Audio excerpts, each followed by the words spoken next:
Senator Pia Cayetano naglabas ng tapang at hinigitan pa si Senator Loren Legarda upang ilaban ang nawawalang pondo ng PhilHealth na 60 billion pesos. Senate President Tito Soto III napikon at sinabing mag-move on na lang daw sa nangyari.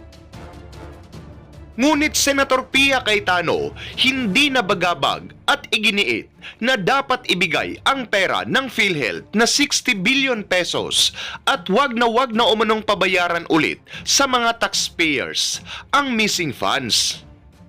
Pero bago ang lahat, mag-subscribe na sa aking YouTube channel at i-click na rin ang notification bell para updated ka sa mga bagong balita sa ating bansa. Inilaban nga ni Senator Pia Cayetano na dapat ayusin na nila ang budget ng PhilHealth ngayong 2026. Buwelta niya ay andyan naman yung pera, kaya bakit ayaw pang ibalik? Pwera na lang umano kung nalunod muli ito sa DPWH.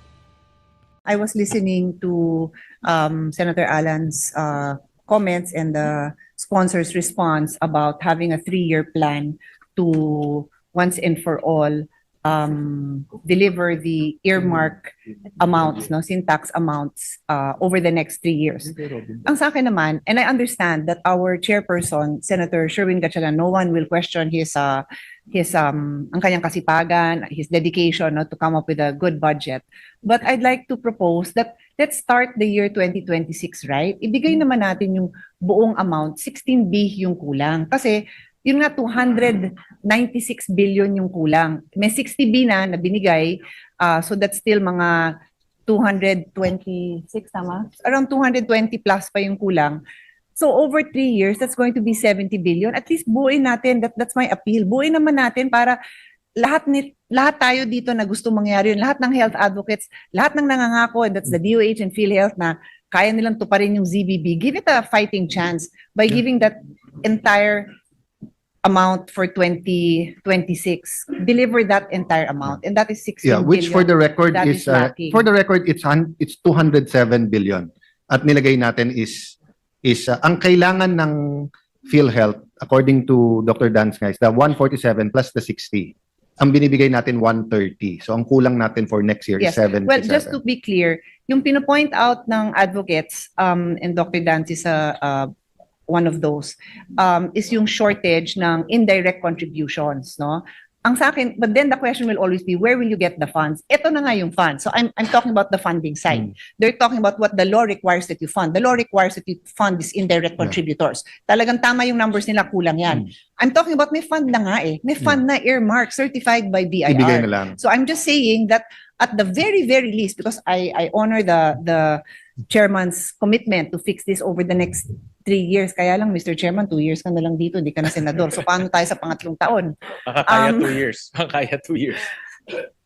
But yun sa akin naman, na show of good faith, buuin naman ng Senado yung syntax kasi this is not an unfunded law. This is the money has been collected. The money is sitting in some other department. Yeah. And I will let Senator Alan go into that. Nasaan ba? Nasa DPWH ba?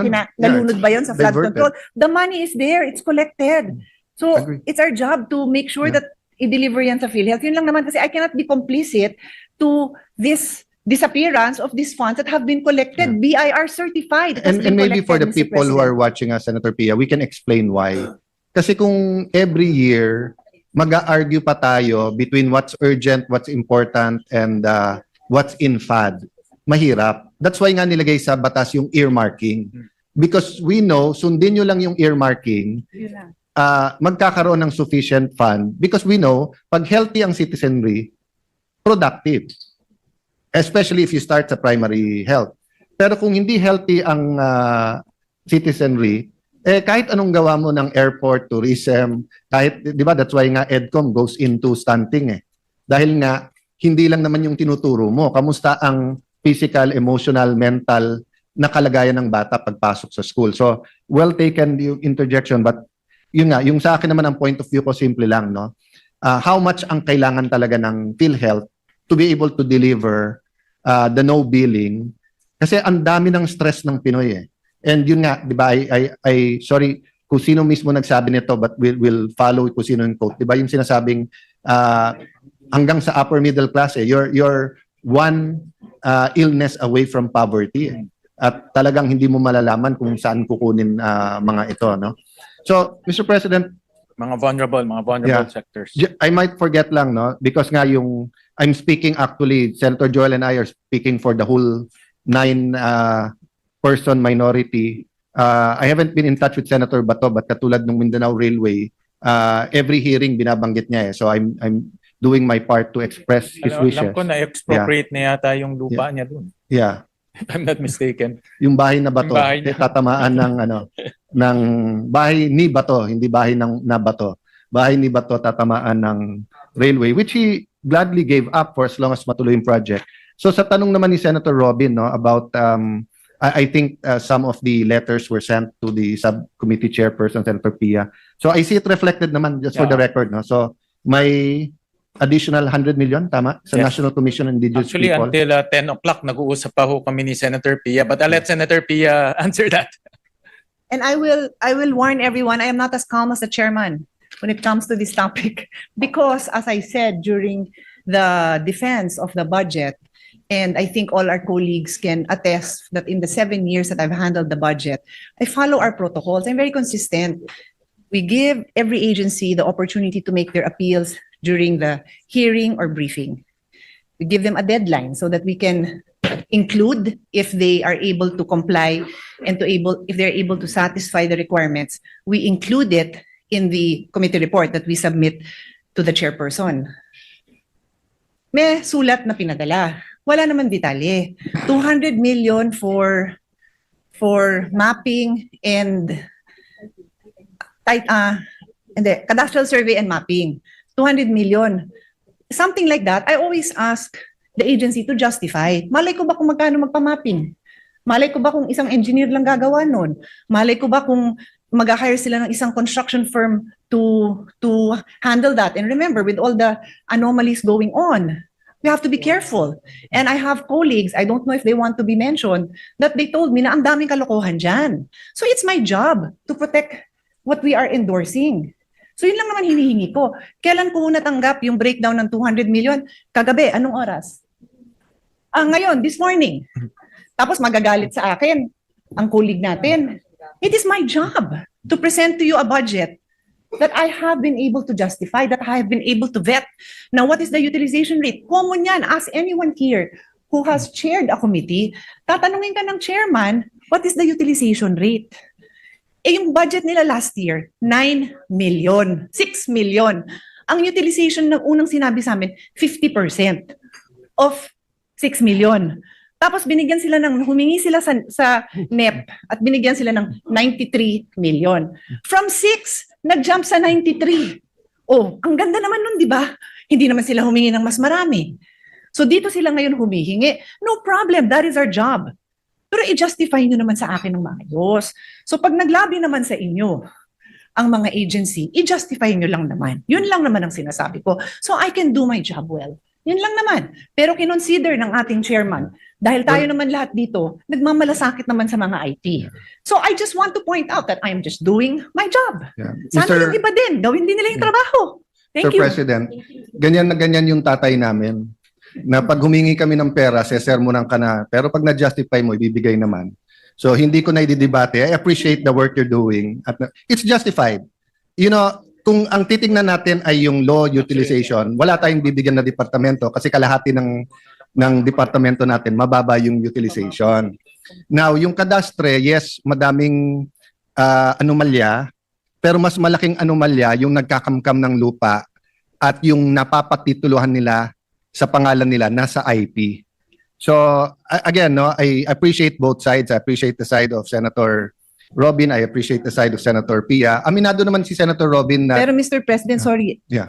ulitin ko lang ha, may 93 million na nga, hindi naman wala. So sana maintindihan din na may 93 million. Yes. So ngayon dahil sa paglabi, dinagdagan na. So sige na, Yes. okay na. Okay. Pero may 93 million, hindi zero ang binigay. Nabigyan sila ng 93 million He never from said 6 zero. million. He said sa request niyang 200, zero yung dagdag. Yun yung sinabi pero niya. pero wag palabasin na walang pera yung agency kasi may 93 million nga sila, Mr. President. Liwanagin ko lang Yes. yan para lahat ng mga post dyan Clear. malaman naman na may 93 million Yes. naman ang agency. Ngayon nadagdagan dahil kapatid kita at pinagbibigyan ko po kayo. Thank Yun you lang very po, much. Mr. President. Okay. Thank you very much.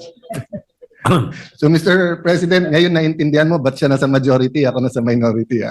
Joke yun, Mr. President ha. Alam ng lahat, hindi ko yan pinagbibigyan dahil kapatid ko, kabaliktaran pa nga ang mangyayari. Pinagbibigyan ko dahil mahal po natin ang mga indigenous people. Pero tayo po, babantayan natin ang agency na gamitin nila ng tama yung pera. Yun lang naman Yes. po. Kasi kung si Alan lang ang humihingi, I will always listen. Pero kailangan pa rin ma-justify. Thank you po. Yes. Okay, correct. Next topic. Okay. And nang pigain, tapos na. Yes, Mr. President. LGSF, Mr. President, in-increase ng Senate. You stated, and I think Senator Ping has good amendments, Yeah. if I'm not mistaken, yung saan gagamitin, di ba, Yeah. yung calamity. But why are we increasing for the record? That's a local government support fund for the record. So we increased by 17 billion ba? Tama po ba? Kulang ho yung exact number. Just for the record, magkano siya sa NEP at magkano siya sa Senate version?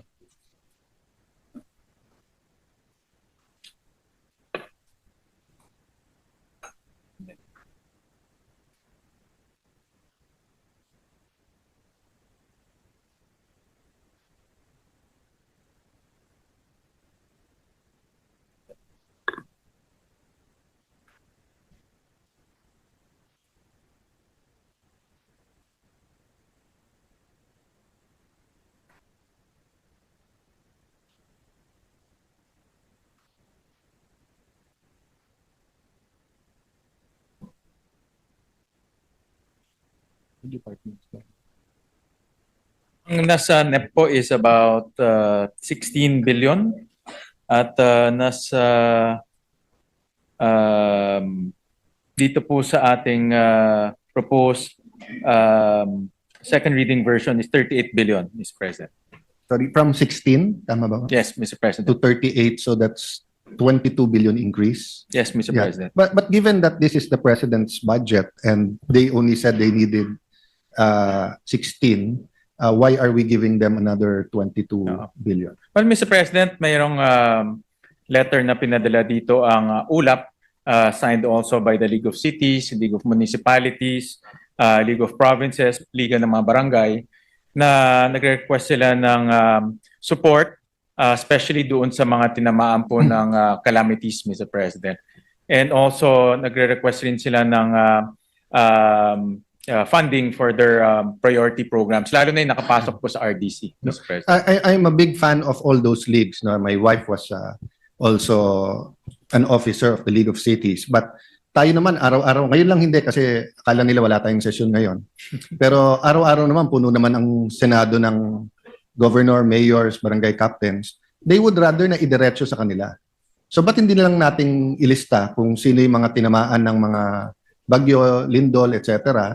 Then give it straight to them para less bureaucracy. Kasi ang sistema sa LGSF, you apply, they send you a form, you'll put the program of work, etc. Then Malacanang decides, then they'll send the money. Then ang magbibid yung local din. So kumbaga, sa anti-red tape, dinadagdagan pa natin ng isang ano eh. So I agree for those na baka tamaan next year. Kaya tayo may LGSF, baka meron tayong, kasi kahit anong eagle eye natin dito, kahit ilan oras tayo dito, we're 24 and 1,000 pages of the budget and no one can predict naman, for example, the weather, no? But in terms of yung tinamaan na this year and last year, why don't we give it straight to them? Well, Mr. President, first yung dito po sa kanilang letter, they support na ilagay na lang sa LGSF para mas scrutinize rin yung mga request ng mga Yeah, LGUs. but what I'm saying, Mr. Chairman, that's Yeah, the, I agree. that's the league. So syempre yung league gusto parating dadaan sa kanila. Pero pag tinanong ko halimbawa governor ng Cebu, mas gusto lang diretso na sa Cebu. Yeah. Pag tinanong ko yung tinamaan sa Davao region, mas gusto lang dumiretso na sa kanila, 'di ba? We're just not only adding a bureaucracy here, red tape, we're also injecting politics because in the past, no? Hindi naman parang lahat kayong tinamaan, lahat kayo 10 million or lahat kayo 5 million. No, may lumalabas sa LGSF ng 1 week or kung na-comply, may lumalabas na 3 months tapos acting pa ata ngayon yung DBM secretary. Kung sakali dadaan pa sa CA yan, so may pressure pa yan na bigyan din yung mga members. So hindi ba the shortest point between the shortest distance between 2 points is a straight line. So shouldn't we consider just giving the areas we think that in the last 2 years grabe ang tama, just giving it to them straight? Yeah. No? Nakukuha ko po yung punto ng ating minority leader. Nakuha ko yung kanyang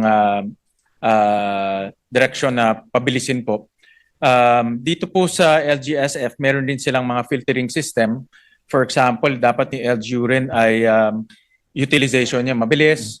Of course, meron rin siyang mga, for example, maganda yung kanyang management pagdating sa kanyang financial. So may mga filtering system rin, Mr. President. So yan din yung suggestion ng league dahil para yung mga LGUs rin ay hindi lang sila basta-basta humingi, but inaayos rin nila yung kanilang governance. So in the spirit of trying to pass this budget in time, and this is not naman a debate, and I do appreciate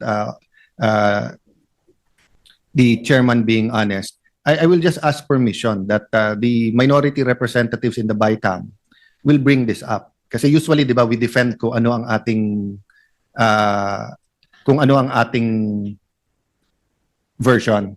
But with your permission, just because nga nagmamadali tayo, 11 days ang debate, pero yun nga, inabot tayo ng panahon to have all of this on paper, we will bring up maybe 4 or 5 things, which is nga na the budget is not a rural development budget because most of the money goes to highly urbanized. At dalawa, it's not a mass transportation budget because mas marami dito para sa private cars pa rin, kaso sa train, etc. No? And then, it's not I learned something today. It's not a climate friendly, ano tama? Or climate, Senator Lauren? Yeah, kahit mahaba, magpa-dinner ka lang mamaya. I don't believe it's a climate adaptive budget that reduces disaster loss. It lacks in sustainability and it lacks the foresight and the vision and the implementation for the more than 10 environmental laws that can reduce disaster risk, considering that the Philippines is #1 in the World Risk Index in terms of natural hazards. Well, nagpapasalamat kami kay Senator Lauren because she introduced ang daming special provisions. Actually, almost, I think, 50 pages. Binasa ko one by one, and those are very good special provisions that we included in the committee report. Thank you. In the this version, Mr. President. My comments, just to be very, very fair to the hardworking chair who is also a sustainability advocate. If he accepts the more than 50 special and general provisions, not only in the small climate change commission, but Yes, across for the whole- different agencies. Yes, the different Mr. President. agencies, then, and if the executive department Will implement it. will implement Correct, it, Mr. President. first we'll understand it, we'll read it, understand it, embrace it, live it, and breathe it. Then things will change. Yung simpleng paglilinis ng drainage, yung simpleng paghiwalay ng basura sa nabubulok at hindi nabubulok, yung simpleng pagtanim ng mga gulayan sa mga paaralan at sa mga informal settler areas, makaka-reduce po yan ng gutom ng ating mga baha kung susundin natin. So thank you to the Thank you, chair. Mr. President. I did not No. realize that you accepted No. more than Yeah. But Senator 10 Legarda, pages of that's provisions. also why the minority appreciates the chairman. Actually, 13 lang tayo ngayon. If Joel leaves, pwede mag-quorum. But we do not want madelay yung budget, and there are certain things we feel strongly about. But to be fair to the chairman, he tries to listen to all of them in finding Yes. a way, di ba? Correct, Mr. Ang point lang namin, this is a much better budget than last year. It might be a much better budget than for so long, but it's not still a game changer budget.